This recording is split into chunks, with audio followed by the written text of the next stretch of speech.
Sunday, January 30th, 2022, I'm watching something called, which I've mentioned before, NTD News, but it's a replay. And on this specific one, it has another mention of something called, Talking Points with David Zhang. No idea who that is. He's not this gentleman. So I don't know why the capture or it's like a caption in the guide. So it's a CAPTION inside of the GUIDE, which is misleading. Because it has a photo of something, a non-familial member, but this is a familial member. So for me, it's very confusing. But more importantly, this gentleman is bringing the learn to my person via teleportation. And it mentions something about the behavior of a new star.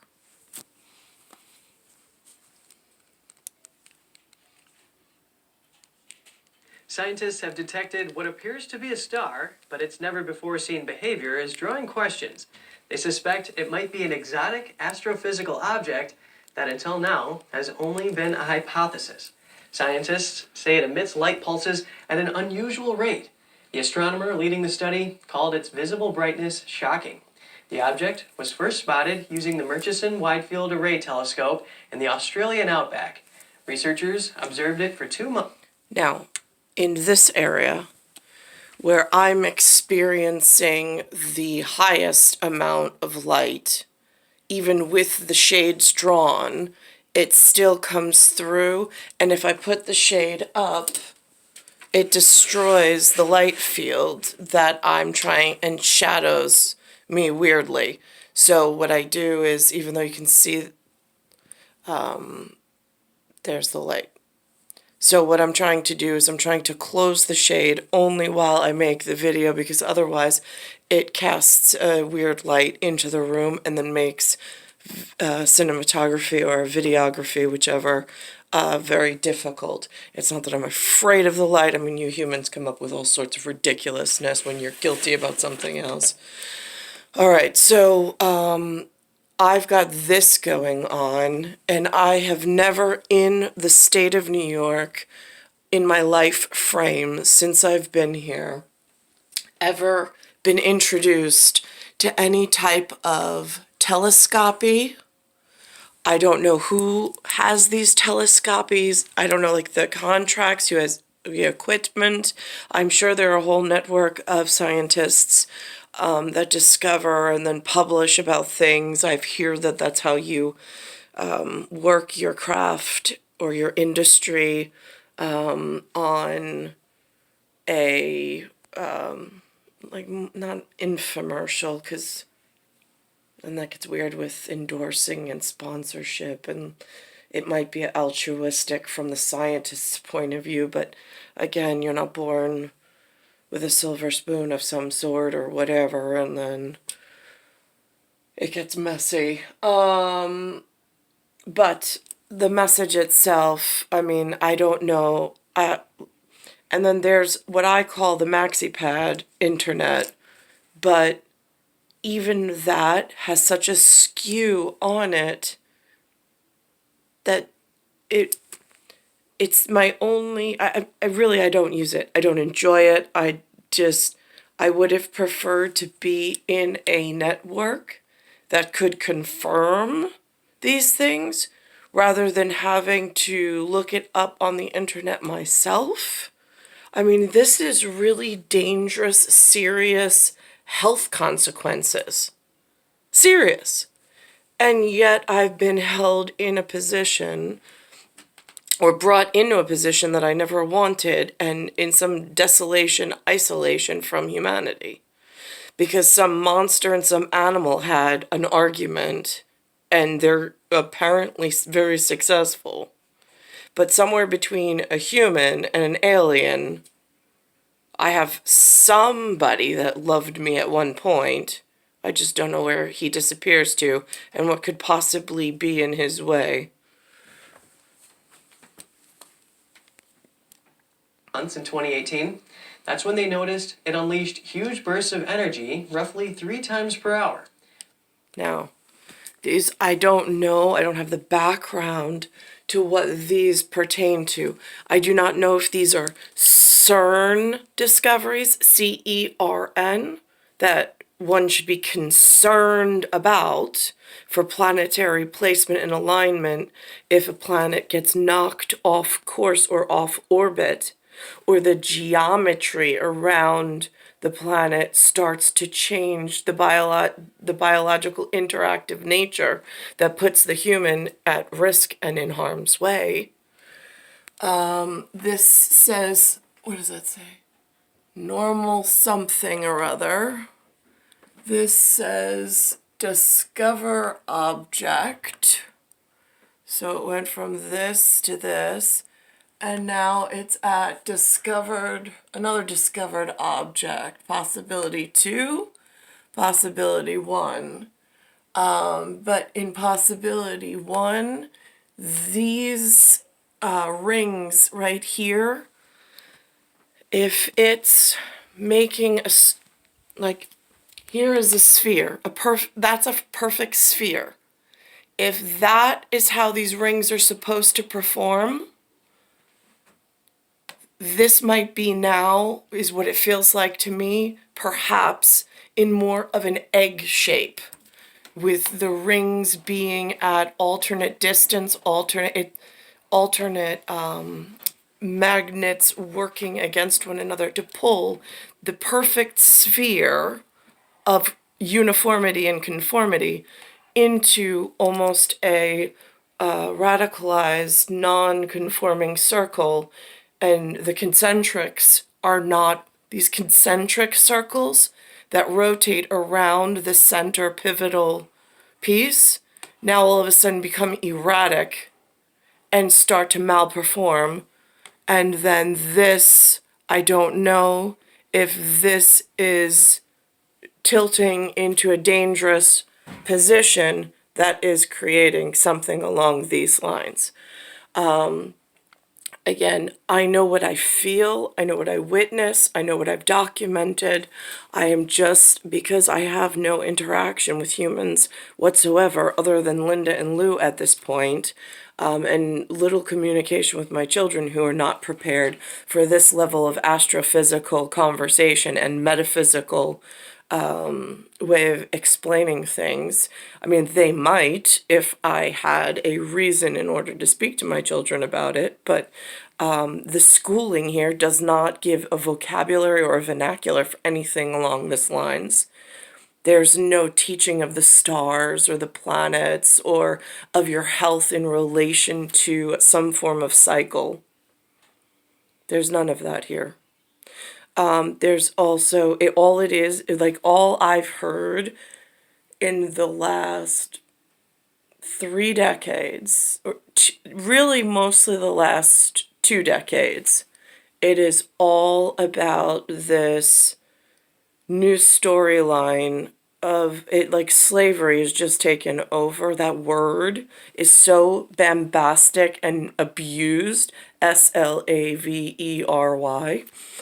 There were Irish slaves. There were African slaves. So you shouldn't treat other humans that way. End of conversation.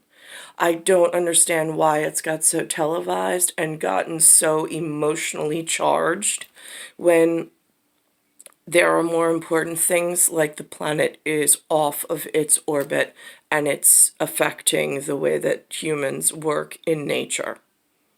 That's the most important.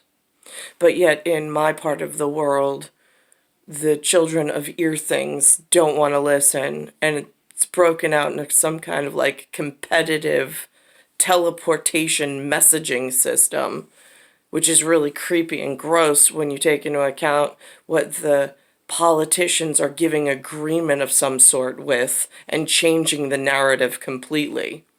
It's horrific.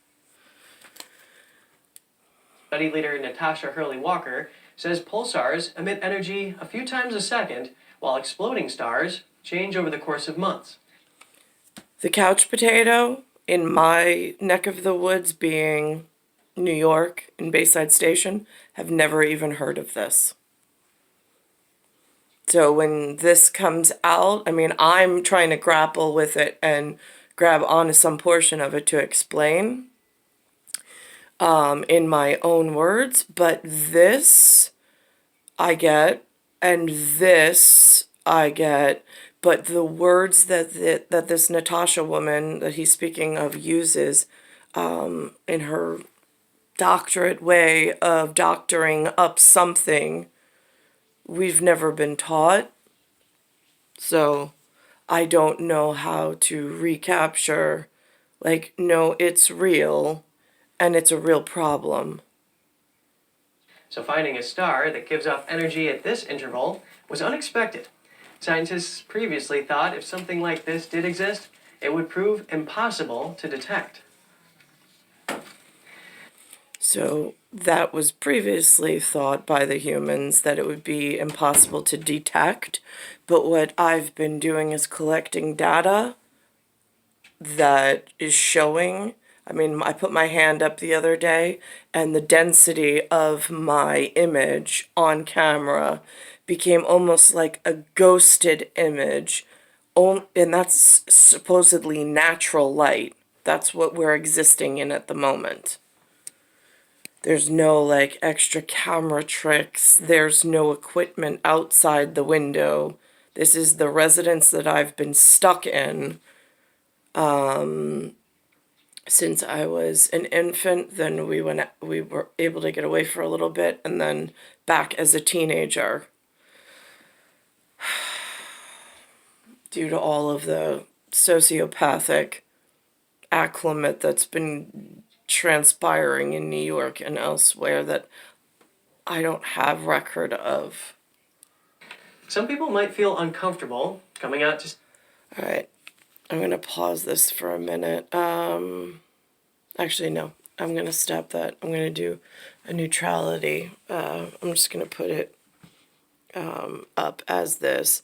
And then I noticed on Sunday morning, this morning, but I don't want to mix topics because it's so volatile and whatever. There was a woman who was playing a clarinet. She was unfamiliar. Now what happens is with me, like right around here is the diaphragm, which is phrenic related. Catching the breath is hard, so sometimes if like instead of when you sit upright, you have to actually pull yourself back in order to get a deep breath, because otherwise it's a lot of shallow breathing. But again, it's because of the points of origami or geometry, the geospatial nature is off. And I saw this woman playing a clarinet, and what struck me so, and now she's non-familial, but I was watching the piece because, again, keeping the peace is seeing if it affects only your familial or if it's actually affecting other non-familial.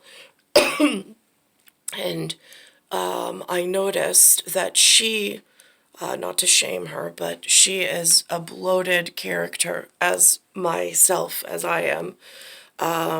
And she plays the clarinet, which the clarinet is a wind instrument, so they need their lung capacity in order to blow into the instrument and hold notes.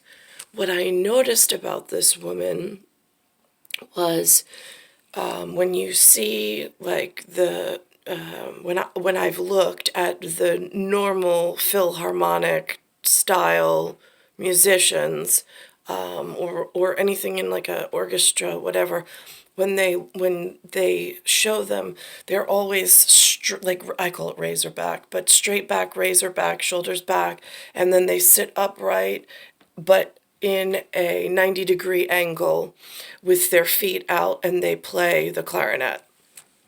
Now, she's from New Orleans, I believe, Louisiana. So she, I noticed, was not sitting in that style. She was more literally laid back. But what I know from my uncomfortable piece of body machina equipment is, since this unexplainable weight gain that I can't explain, it makes no sense. It makes no medical sense whatsoever unless you take into dark matter and absorbing energy in this alien tissue that has now erupted and grown called adipose, which holds dark matter energy inside of the flesh and does not work. They call it working as a reserve, but it's not. It's working against the outer system, the extrinsic system, from an intrinsic, unannounced spot. Like, I don't hear humans talking about it, but anyway. But the gathering of that energy is almost like taking a bubble of something else and introducing oil to water, where the oil lipids gather and keep a bubble of some other whatever inside of water. Like oil and vinegar does it too, in a different color combo. But what happens is the fact that it's able to keep that foreign energy system inside of another solution being, I have to be careful with my words because it's actually a detriment, but they call it a solution for some reason in science, in the low grade system I was taught in. But now you have this bubble or energy system pushing on your energy system from inside, intrinsically. That is hard to explain. And it puts undue pressure on the tidal volume and the ability to catch a breath when it gets distorted and swollen as it is, as I'm experiencing at the moment. So I find myself sometimes I'm sitting, I can't sit in a 90-degree angle. I have to shift my weight to an obtuse, obtuse angle in order to open up my diaphragm, in order to alleviate some of that undue pressure that the adipose and the dark matter energy, that I have no idea how it got captured inside of my skin. I have to lean back in order to catch my diaphragm so it can expand. Long story short is, now that I've explained the mechanics of my own, I noticed that this one clarinet player was suffering from the same type of not only bloat, but she lays back in a chair in order to play her instrument, which is unusual. But for me, I immediately understood how much because I'd never played professionally. I don't want to challenge her superiority, and she's played at the Philharmonic, I believe, in a chair where she could lay back in her almost signature move. But the thing is that I knew right away that the fact that you can't sit 90 degrees and get the same amount of force and lung pressure, and that now you have to sit backwards, I just noticed it as something that I've been experiencing myself, but has not been televised. So I'm going to end the video here on just myself, because I don't want to make this piece about her. I'll make an example in a second piece, just as a witness statement to, I noticed that she was perhaps experiencing some form of undue pressure in her breathing mechanic. which I currently can't put my anything on. And then I struggle with, do I really need to document it? It's been documented by the broadcast journalists, and I'm sitting here doing this part by myself. I'm having a really hard time of where to help capture moments for simplicity of one place, of things that I've witnessed, not only myself suffering from, but others, because it's a systemic breakdown. And the more, it's almost like quicksand, the more you discover, it's like, just feels like those pieces of sand just start to dissipate, and then you lose the grain that you were working on. It is Earth, solar system, Milky Way, universe, galaxies, broken. It's Bayside Station, Bayside, New York, 11361. And I'm star 1978, star 8378, Nicole, Cattaruzza.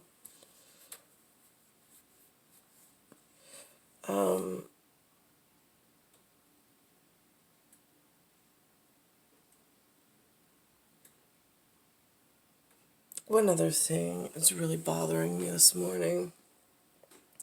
Linda mentioned something. She's like trying to change the narrative. I go outside.